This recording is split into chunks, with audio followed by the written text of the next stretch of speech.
Et bienvenue sur i24 News. Merci de votre fidélité à nos programmes sportifs. C'est bientôt la fin de la saison hivernale et la fin des plaisirs de la montagne. Fini donc les skis et place au maillot de bain. Et c'est le moment pour nous de faire un point sur les nouveaux sports de l'extrême. Avec neige ou sans, les montées d'adrénaline sont assurées pour les amateurs de glisse qui n'hésitent pas, vous allez voir, à faire le tour du monde pour vivre des sensations fortes. C'est donc notre émission spéciale week-end, des belles images, des belles histoires. Et ça, c'est seulement pour vous. 16 minutes ensemble, alors surtout, restez avec nous. Et je vous propose de découvrir le ski joring. C'est désormais un sport extrême. C'est une ancienne discipline norvégienne où les skieurs sont tirés par des animaux. Vous savez, c'est très à la mode aux États-Unis. Les Américains utilisent des chevaux pour se lancer sur les pistes. Un mélange de rodéo et de snowboard. Un sport pour les amateurs de sensations fortes. Regardez. Dernier affûtage de sabots avant de s'élancer sur la piste. Rocket est un retraité des champs de course reconverti en coureur de ski joring, une discipline d'origine scandinave, ici dans sa version sport extrême. Les skieurs, tirés par le cheval, défilent à plus de 60 km/h. Le ski joring, c'est comme si on mettait une piste de snowboard dans une fête foraine, mais avec un rodéo. C'est la folie. Le ski joring de vitesse a commencé dans le Colorado en 1949. Depuis, il a connu des hauts et des bas, mais aujourd'hui, il fait son grand retour avec 15 compétitions à travers les États-Unis et le Canada, 2 fois plus qu'il y a 10 ans. Le ski joring est de plus en plus populaire parce que ça mêle chevaux, sport d'hiver et c'est une famille dont les gens peuvent faire partie. Il y a un peu de jeu de hasard et puis de la danse dans les bars le soir. Cette année à Silverton, au Colorado, Dale Womack a voulu que le parcours ressemble à une piste de snowboard.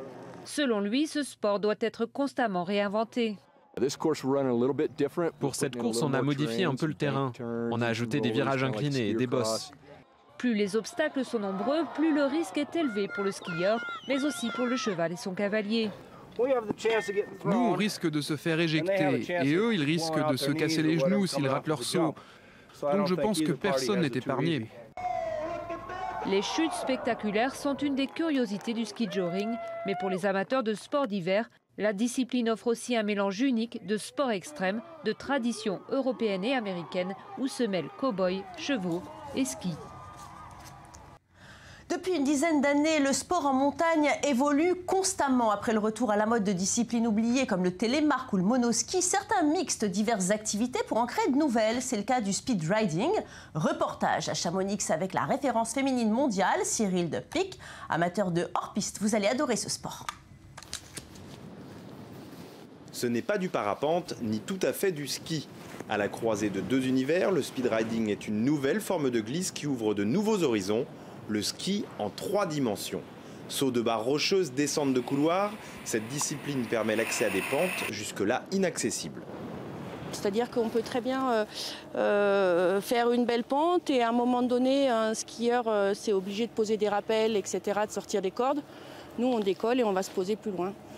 La voile, beaucoup plus petite qu'une voile de parapente, est également beaucoup plus rapide. Les vols sont donc courts et permettent juste d'éviter momentanément les obstacles. Pour pratiquer le speed riding, un très bon niveau de ski est nécessaire car il ne peut se pratiquer qu'en hors-piste sur des secteurs réglementés par les stations. Un apprentissage est également fortement conseillé pour maîtriser la voile, mais aussi les appareils de recherche en avalanche. Pour quelqu'un qui n'a jamais touché une voile de parapente ou de parachute, je pense qu'une petite semaine de stage, c'est bien. Et après, continuer à rider sur un site connu avec du matériel bien adapté. Cyril, de la référence féminine mondiale, elle, se prépare à une première mondiale en speed riding, descendre les volcans de la péninsule du Kachamka à l'extrême est de la Russie. Le terrain s'y prête juste parfaitement, avec des dénivelés de 2000 mètres qui arrivent sur la mer et enfin c'est parfait. Depuis la création de la discipline il y a 5 ans, déjà 5000 personnes pratiquent le speed riding et leur nombre ne cesse d'augmenter. La Turquie, un pays beaucoup plus connu du grand public pour ses kilomètres de plage que pour ses montagnes, et bien pourtant, le pays possède de très beaux massifs montagneux vierges de toute installation touristique. Un paradis pour les fans de ski hors piste. Sportifs chevronnés ou bien simples passionnés de montagne ont découvert depuis quelques années les monts Kaskar dans l'est de la Turquie. Grâce à une société suisse, ils peuvent se faire déposer en hélicoptère en haut des sommets et dévaler des milliers de mètres de nivelés à ski. Attention, ce sport n'est que pour les privilégiés. Regardez. Ils sont près de 400 à tenter l'expérience chaque année. Suisses et Français en majorité, ces férus de ski hors piste ont trouvé un nouveau terrain de jeu, les monts Kaçkar, au nord-est de la Turquie. Leur dada, l'héliski.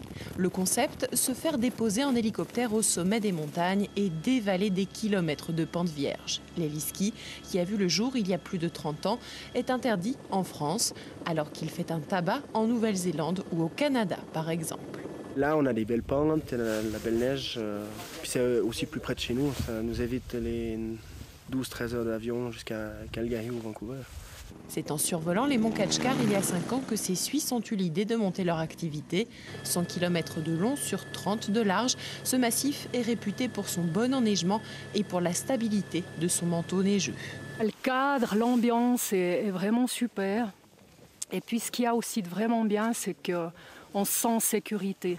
C'est un sport où le risque zéro n'existe pas, mais où il est très important de prendre le maximum de précautions au départ pour limiter vraiment tous les accidents possibles.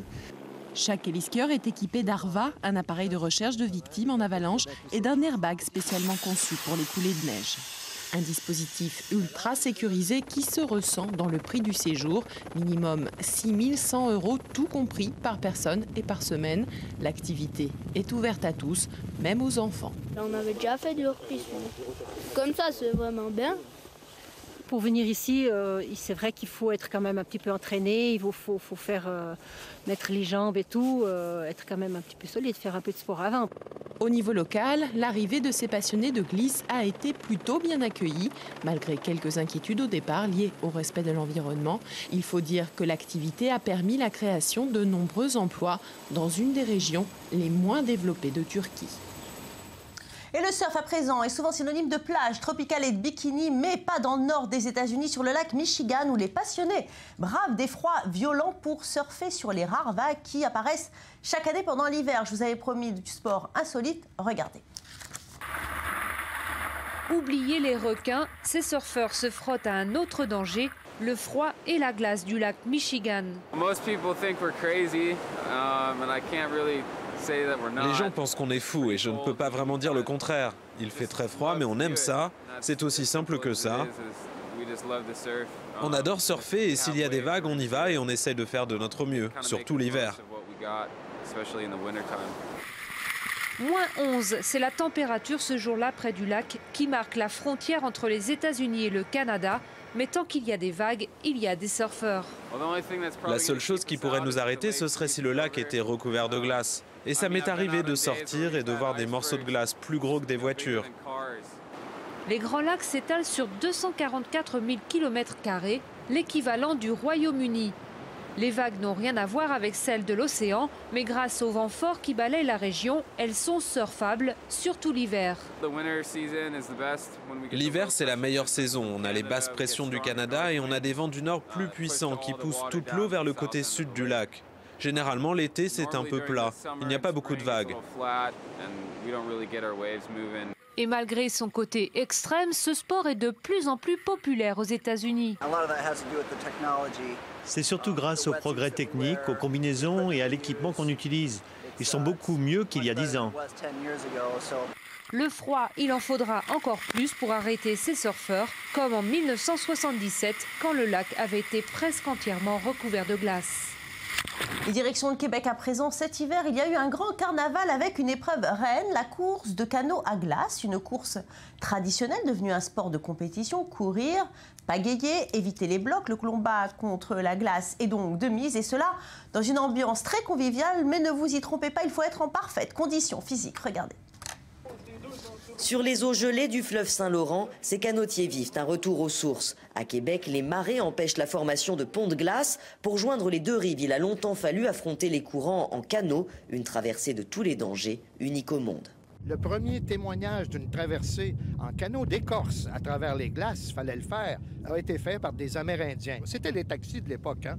On traversait des soldats, on traversait des prisonniers, des marchandises et bien sûr des passagers. 4 siècles plus tard, le canot à glace est devenu un sport d'élite, passion des Québécois amateurs d'extrême. Sur la ligne de départ, une cinquantaine d'équipes en crampons et tenues isothermes. Ouais, c'est extrême. Pour les non-initiés, ça paraît pire que c'est, mais on n'a pas froid, même qu'on a chaud. Puis on tombe dans l'eau, on remonte, on repart. On n'a pas le temps là, de se préoccuper de la température autour de nous. Le secret, c'est vraiment d'avoir des bons coéquipiers. Et des conditions physiques optimales. Au signal, les canotiers s'élancent, s'engage alors un combat féroce contre la glace et les courants. Attention de se faire frapper par la rame de l'adversaire. Il faut jouer sans cesse avec les caprices du fleuve, ramer dans une veine d'eau, puis tirer, pousser, ramer encore. Arrivés sur l'autre rive, les équipiers crient « Touché !» Touché ! Puis ils repartent dans l'autre sens. Les plus habiles bouclent 2 allers-retours en 45 minutes. L'épreuve est épuisante. Debout, respire. Debout. On a cassé une rame. Juste se sortir, on a tout cassé. Il a ramé 3 fois, il a cassé. Ah, pas mal, hein, les gars! Ah, les banquises, là! Tu pouvais pas rester! Ça a été une course de gros bras. Sur le podium des habitués, et les conditions physiques ne font pas tout, le vétéran de la course, 68 ans, est arrivé 2e.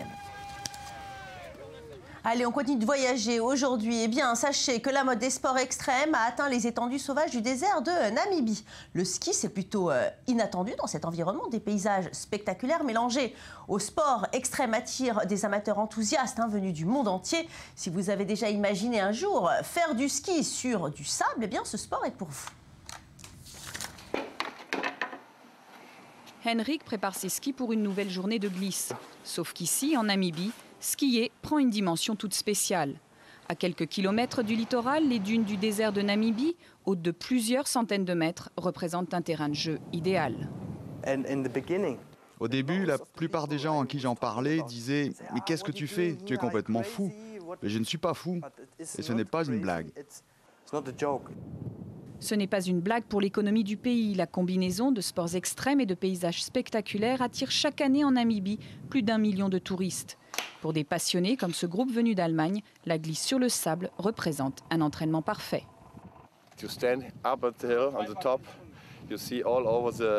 Quand vous vous tenez au sommet, vous voyez tout le désert. Il s'étale droit devant vous. Et puis, quand vous vous élancez, c'est tellement en pente. C'est parfait.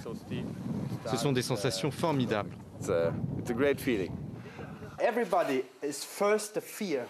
Au départ, il y a toujours un peu d'appréhension. Mais quand on arrive en bas, on a tous le sourire.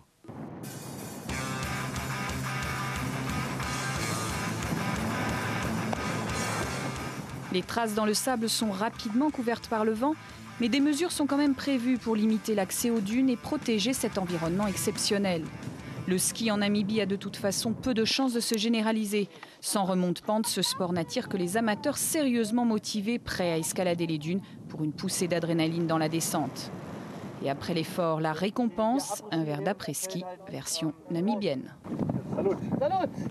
Et gros plan à présent sur le wingsuit. C'est un sport extrême entre le deltaplane et la chute libre. Certains fans en manque d'adrénaline prennent parfois des risques démesurés pour pratiquer ce sport. Fred, Vince et Jean-Philippe sont parmi les meilleurs du monde. Ce sont des Français et les falaises vertigineuses du Vercors sont leur aire de jeu préférée. 3, 2, 1... Petit rush d'adrénaline pour Fred, Vince et Jean-Phi, de drôles d'oiseaux amateurs de sensations fortes.